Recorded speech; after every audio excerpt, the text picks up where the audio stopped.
a finalidade de facilitar a vida de quem vai analisar a questão lá da herança, né? Se constrói, se mostra o caso num gráfico que a gente chama de heredograma ou genealogia. Não sei como é que vocês aprenderam, árvore genealógica, lá na escola de vocês, tá certo? Então, o que é o heredograma, o que é a árvore genealógica, genealogia? Provavelmente vocês já viram isso aí em algum lugar. Tá? Em animais a gente usa o termo pedigree, tá? A gente não usa para humano, não, só quando é de sacanagem. Então, o heredograma, ele tem toda uma representação própria que você tem que dominar. Tá? Não é um bicho de 7 cabeças, não é uma coisa muito difícil, mas tem pessoa que tem dificuldade. Tá? Então, a gente vai aqui devagar, vendo como é que a gente vai fazendo essas coisas. Beleza? Então, vamos lá.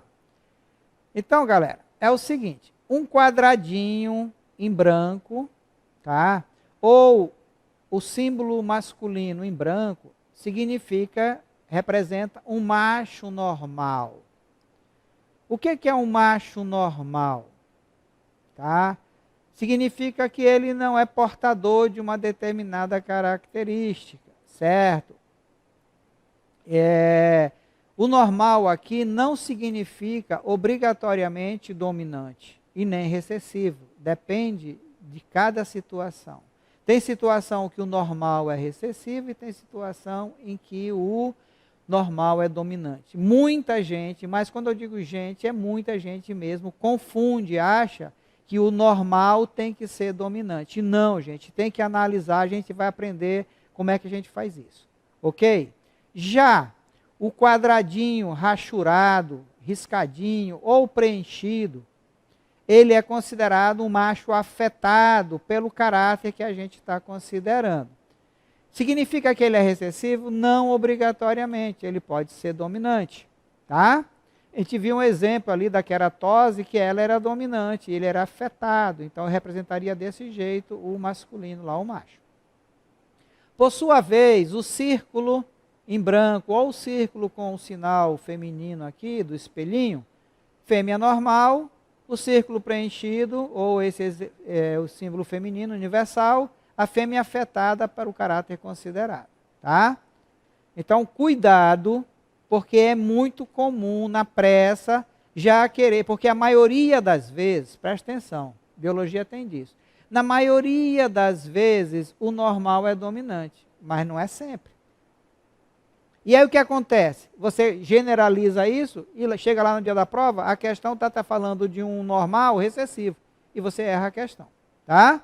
Então, atenção. Não vai perder questão por falta de atenção. Um quadrado ligado a um círculo por um traço. Isso aqui é cruzamento. No nosso caso, a gente chama de casamento. Se fosse animal, cruzamento. Tá? Um quadrado com um círculo ligado por 2 traços significa casamento ou cruzamento entre 2 indivíduos da mesma família, consanguíneo. Tá?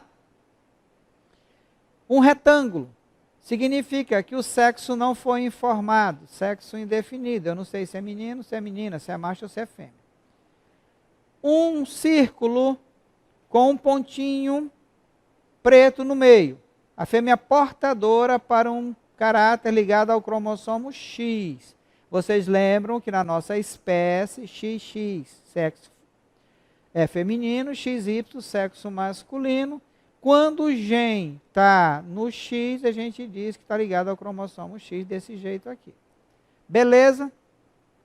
Então, normal é dominante? Normal pode ser dominante. Normal pode ser recessivo? Normal pode ser recessivo. Afetado pode ser dominante? Pode ser dominante. Afetado pode ser recessivo? Pode ser recessivo. Então, muito cuidado. Tá? Minha maior preocupação com vocês é em relação a isso aqui. Tá? Família. Então, aqui eu tenho essa representação aqui de uma família. 4 irmãos. Tá? O primeiro foi uma menina normal, segundo, uma menina afetada, terceiro, uma menina normal, caçula, um menino normal. 4 irmãos, contaram da esquerda para a direita, na ordem que nasceram, cronologicamente assim. Por isso aqui é o 1, nasceu primeiro, 2 depois, isso aqui é o caçula. Aqui vem uma coisa muito interessante, mas que pouco cai na prova. Esse símbolo aqui representa o quê? Gêmeos dizigóticos, gêmeos fraternos, gêmeos não idênticos. Como é que eles podem ser? Pode ser uma menina, um menino, pode ser 2 meninas, podem ser 2 meninos, pode ser um menino e uma menina. Tá? Nasceu primeiro, depois esse aqui. Esse aqui nasceu primeiro, depois nasceu essa, esse nasceu primeiro, depois nasceu esse, primeiro nasceu menino e menina. Observe que é diferente, ó. Tá? Tiver uma situação dessa aqui, ó, a regra do ou, quantas combinações? Não importa a ordem, né? Teve gêmeos, não importando a ordem, como é que pode ser? Menina, menino, menina, menina, menina, menino, menino, menino, menina. Agora, esse outro símbolo, parece um cabide aqui, de colocar roupa. Olha, observe que os dois são obrigatoriamente do mesmo sexo. São gêmeos, mas são gêmeos chamados de monozigóticos, gêmeos idênticos, univitelíneos. Tá certo? Então, esses são os símbolos que normalmente são usados em questões de prova no vestibular. Então, vamos lá. As principais elaborações de uma operação é o seguinte: sempre que for possível, o casal vai ficar da esquerda para a direita, ordem do nascimento. Nós podemos usar os algarismo romano para indicar as gerações, fica do ladinho, vou mostrar para vocês, tá? E a posição do indivíduo em cada geração fica em arábico. A outra possibilidade é começar em arábico e depois ir seguindo, contando de 1 até o final. Tá? Vamos ver isso na prática aqui. Então aqui, o que nós temos aqui? Nós temos aqui uma família com quantas gerações? 3 gerações. Primeira geração, segunda geração, terceira geração. Na primeira geração tem esse casal, um homem normal casado com uma mulher afetada. Então, se eu falar 1, é esse cara. Se eu falar 1, 2, é essa mulher. Se eu falar 2, 1, é esse filho desse casal, esse filho normal. Quem é o 2, 2? 2, geração 2, 2 da segunda geração. 2, 3. E o 2, 4. Tá? Presta atenção. O 2, 4. 2, 4 aqui. Geração 3. Quem são esses caras? Por que esses caras estão assim? Porque eles são o quê? Gêmeos fraternos. Tá? Esse aqui é o 3, 1 e esse aqui é o 3, 2. Ok? Entenderam? Beleza.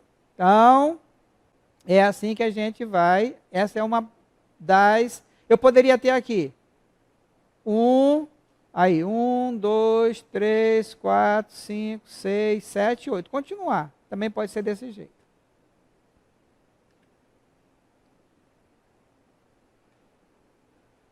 Então, agora aqui, eu não vou ficar lendo aqui, porque eu vou mostrar aqui. Ó.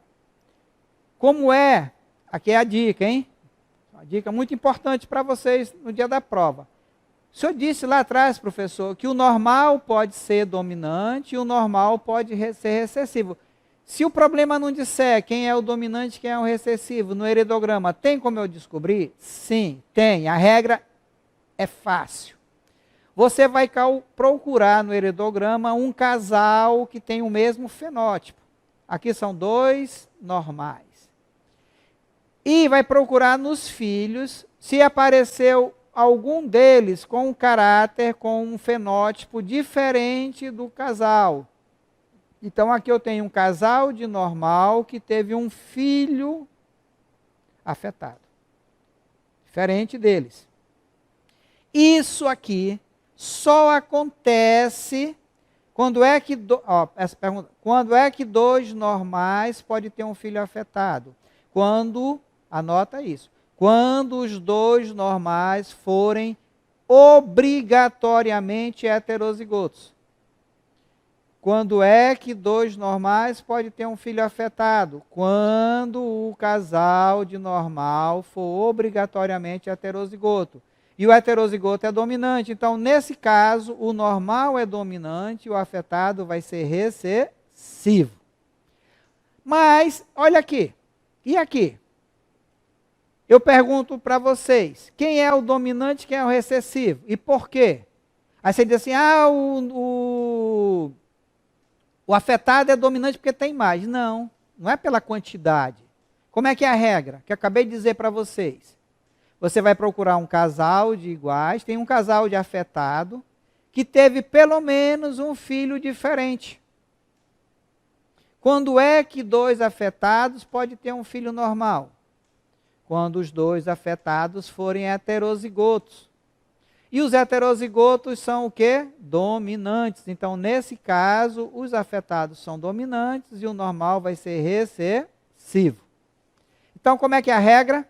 Procura um casal de iguais que teve um filho diferente para um caráter, para aquele caráter.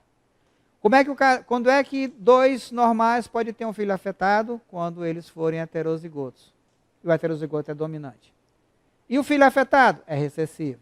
Quando é que dois afetados podem ter um filho normal? Quando eles forem heterozigotos. E o filho normal? Recessivo. Ok? Simples assim. Então vamos lá. Pais fenotipicamente iguais, tendo um descendente diferente deles, indica que o caráter manifestado pelo descendente é recessivo. E os pais são obrigatoriamente heterozigotos. Certo? Muito bem.